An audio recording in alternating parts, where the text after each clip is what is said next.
The Council voted unanimously to pass the Public Accommodations or so-called Civil Rights Ordinance, despite the protests of some people who charge that such an ordinance violates the rights of tavern owners and owners of other such establishments. One speaker, Dallas County American Party Publicity Chairman Ray Mimier, told me his objections. The American Party opposes the ordinance because we are for freedom of choice, and we believe that it's not an issue of anything but being a matter of freedom of the ability of a property owner or a business owner to choose to whom he serves his wares or sells his wares. You feel that the proposed Civil Rights Ordinance would be a violation of that? I certainly do, and so does the American Party. George Allen sponsored the ordinance. He said he felt any time such a change was proposed, someone would object to it. And Allen told me he thought the ordinance would result in Dallas becoming a truly open city. There are many ethnics in our city, and this picks up the loose ends of the of civil rights and public accommodations that are not covered by the Federal Civil Rights Act of 1964.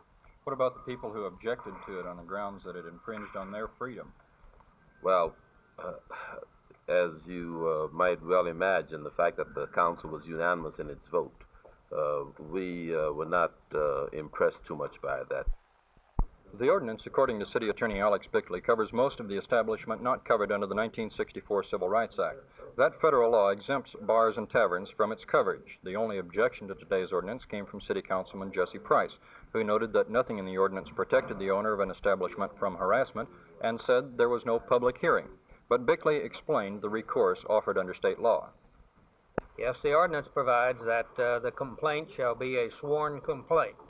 This then gives him an opportunity, if there's malicious prosecution or if there's perjury, to prosecute it as such. That would be in a state court. That is correct. Councilman today also put off a public hearing on a proposed 22% taxicab fare increase. That matter is scheduled for next Monday. Any particular reason, Mr. Kemp, why some of the companies are not interested this year?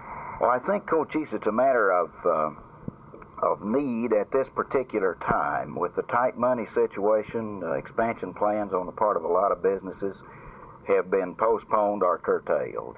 And this, of course, reflects itself in the lack of need for college graduate employees. What do you suggest we do about this to get more of the, say, the manufacturers in this area to partake in the program this year? Well, my feeling is that a good many businesses are really missing an opportunity by not participating in this. From an expense standpoint, it's probably the cheapest, the most inexpensive college recruiting that any company can do.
good to be home, I'll tell you that.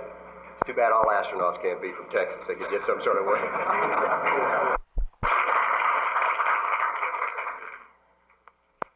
Well, I go along with everything Al said, and except I got a little bit more. Somebody threw a live cat in the car. And the driver didn't see it. His lap was full of confetti, and that cat headed right down between his legs, and so we almost took a turn off the parade route there.